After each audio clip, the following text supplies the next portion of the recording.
Hey y'all, I'm Jen and this is Simply Home and Harvest. Welcome back. If we're old friends, welcome if you're new here. Today we are attempting a very special birthday dessert. I was asked by my daughter to make a special dessert using dark chocolate and strawberries, and she told me I could just come up with whatever, but I did okay this one with her. And so today we're gonna make a chocolate strawberry cake. So it's gonna be a chocolate cake on the inside. We're gonna make homemade, everything's gonna be homemade. Homemade from scratch chocolate cake, homemade strawberry frosting. We're gonna make a homemade chocolate ganache, and then we're gonna try to make it look pretty. I'm going to put a picture up of our inspiration, but this recipe comes with 3 different recipes. So I feel like it's gonna be quite an undertaking because it's not something, I don't do a lot of high maintenance stuff. So I like to keep things simple, just because it helps me. I've kind of been like putting it off this morning, but I know it needs to be done because we're getting close to lunchtime and everybody's coming tonight for dinner, which we're having hibachi for dinner. That was also her pick for her day, to cook hibachi on the Blackstone. So that is happening too. I don't know, maybe I'll get some footage of that. I know you guys have already seen a video of Tim making his hibachi. I try to get him to do more things, like more dishes on the Blackstone, but that seems to be the one that everybody always requests. So he hasn't really branched out from that yet. Maybe soon we can talk him into doing something different. But that's what we're having for dinner tonight, and then the chocolate cake for dessert. So we've already been prepping for the hibachi, but now let's get this chocolate cake started. I've got my oven preheated to 350 degrees. So the first thing we're gonna do is we're gonna make the actual chocolate cake. First of all, I'm gonna put on my apron because I'm liable to get all kinds of flour on this black shirt, but thought I would pick my Paula Deen apron today because I feel like Paula Deen would make this cake amazing. So maybe putting on the Paula Deen apron will help. We'll see. All right, so our cake recipe is telling us 2 layers. So that's 2 9-inch cake pans, round cake pans. I'm gonna spray these. This is the cooking, like the baking cooking spray that has the flour in it. But I think I am also going to cut some parchment circles just to be on the safe side.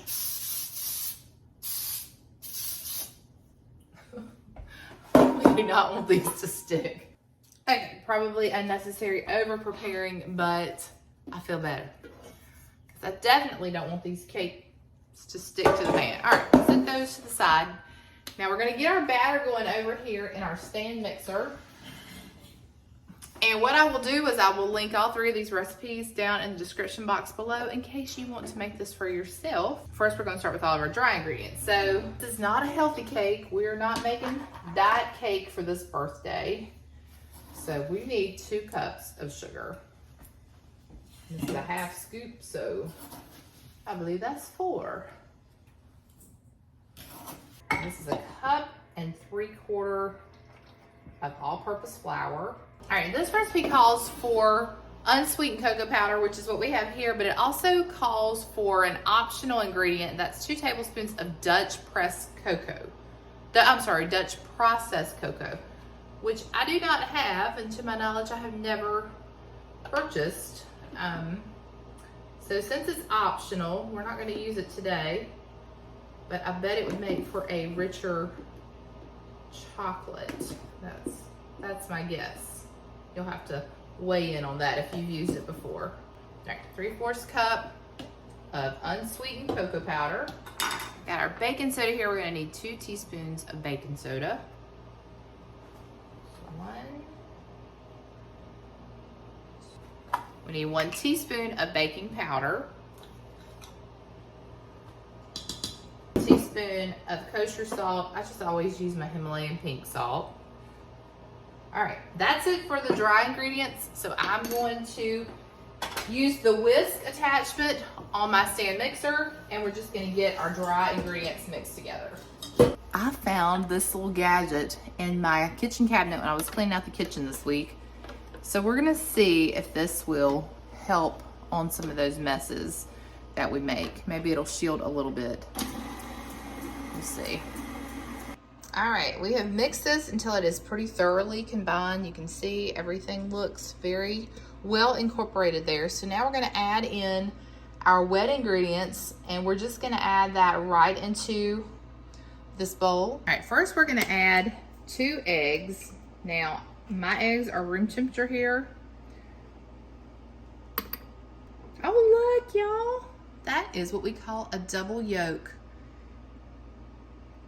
How cute. We have new chickens that are laying, and so that must have been one of the new chicken eggs, though I thought it was the size of one of our older hens, so I don't know. But now we have, that's gonna make a good cake. That's gonna make a really good cake. Next we need a cup of buttermilk. Again, buttermilk makes it better. So here, let's just do this so we get everything added in. The only thing I don't like about our stand mixer, which this is an older model, but it doesn't have that tilt head, so sometimes it's hard to get our ingredients in there. Now we're going in with 1 cup of black coffee, strong black coffee. If y'all hear that, that's my ice maker in the background. 1 cup of strong black coffee. So I just kind of let this come to room temperature today, just brewed it earlier. We need 1/2 cup of vegetable oil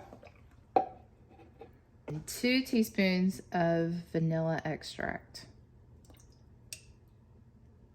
All right, we're supposed to beat this for about 2 minutes.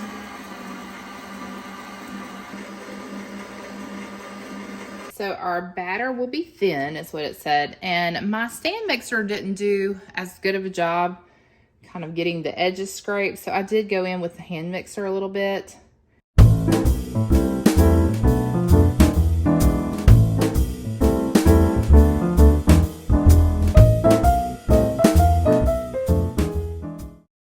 Once you've divided your batter evenly in your cake pans, then you're going to want to bake these in a preheated 350-degree oven for about 30 to 35 minutes, or until a wooden toothpick inserted in the center comes out clean. You definitely want to let these cool on some sort of wire rack for about 10 minutes before removing them from the pan. And then once that 10 minutes is up, you can go ahead and remove these from your pan, but you will want to allow them to cool completely before you frost them.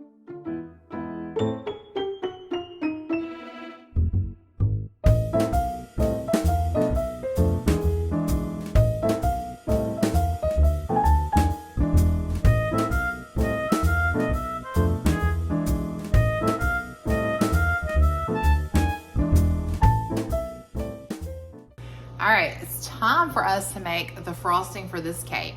Now, I've been allowing this butter to soften. You saw we did our strawberry puree, and I used probably about 8 to 10 strawberries to get this puree, and it's supposed to give you at least 5 tablespoons. So that looks about like 5 tablespoons. But we needed 4/6 of butter because our recipe calls for 2 cups.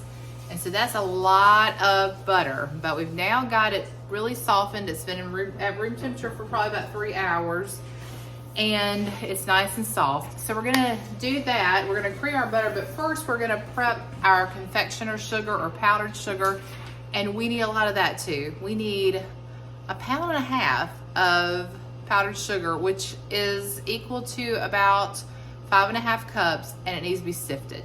So I'm gonna go ahead and sift the powdered sugar, and we'll start putting this frosting together.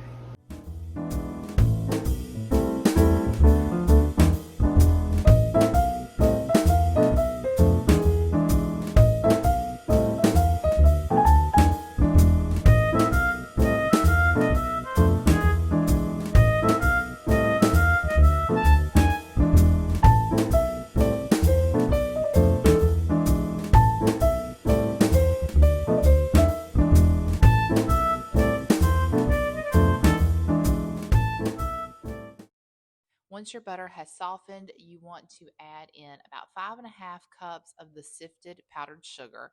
Now you're going to do this gradually so that you don't make a mess. And then you can kind of eyeball this. If you want a thinner frosting, you add less powdered sugar, but if you want it to be thicker, you're going to add more. We're also going to add 2 teaspoons of pure vanilla extract, get that mixed in, and then we want to add in our pureed strawberries. Now you want to start with about 3 or 4 tablespoons and just kind of see what that does to the consistency of your frosting. And then you can add up to 5 tablespoons or a little bit more. And you can taste test this just to see if the frosting is to your preference. Now, this was just about perfect, so we added 5 tablespoons of the strawberry puree. I did add a little bit of extra powdered sugar just because I was concerned that with 3 layers of cake, we would not have enough frosting. And I can tell you that we had exactly enough, but we cut it very close. So if you're doing 3 layers, just keep that in mind that you might want to increase your frosting recipe just a little bit. So now that our cakes are cooled, we can go ahead and start frosting the cake. And I decided to just do the frosting in between the layers and then to get the top frosted.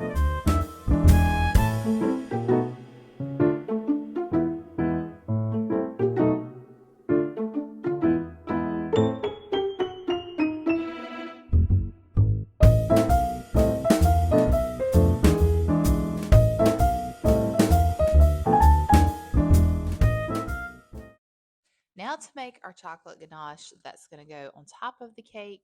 This is the first time I've ever made a chocolate ganache, and I should have did a thorough job researching and reading all the instructions because I did not realize that the higher the quality of chocolate you use for this recipe, the better your ganache is going to be. I mean, it just makes sense, right? So the recipe recommended using Ghirardelli chocolate.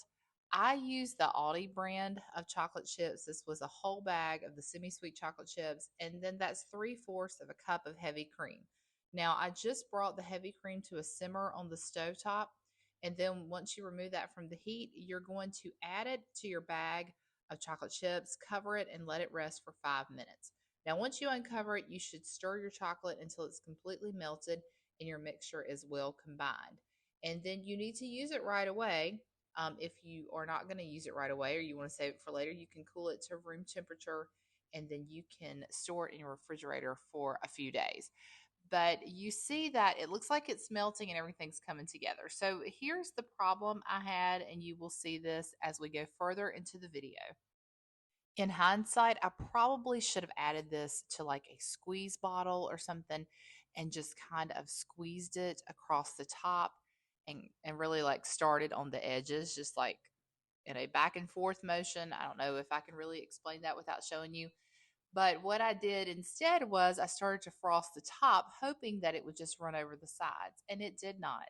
It did not do at all what I thought it was going to do.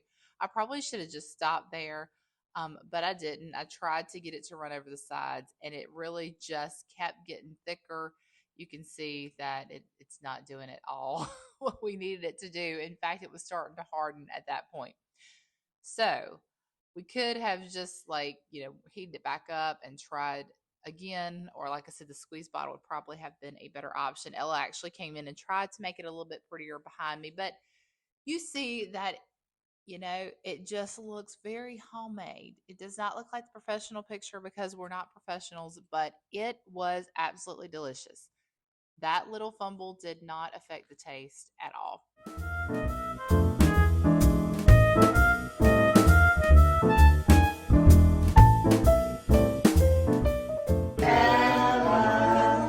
Happy birthday to you. Don't spit on it. Hold on. Do you want to blow out the? Wait, careful. Once you blow out the others? Do you want to blow out the other Oh, ones? wow. Blow it out. Let Blow it me out. blow it. All right. Even though the cake did not turn out exactly like I wanted in terms of the way it looks, it was probably the most delicious cake I have ever made. Something about that dark chocolate, the strawberry flavor together, absolute perfection. It was a great evening celebrating with family. We had Tim's hibachi, which I did not film any of it. It was just so crazy getting it all together.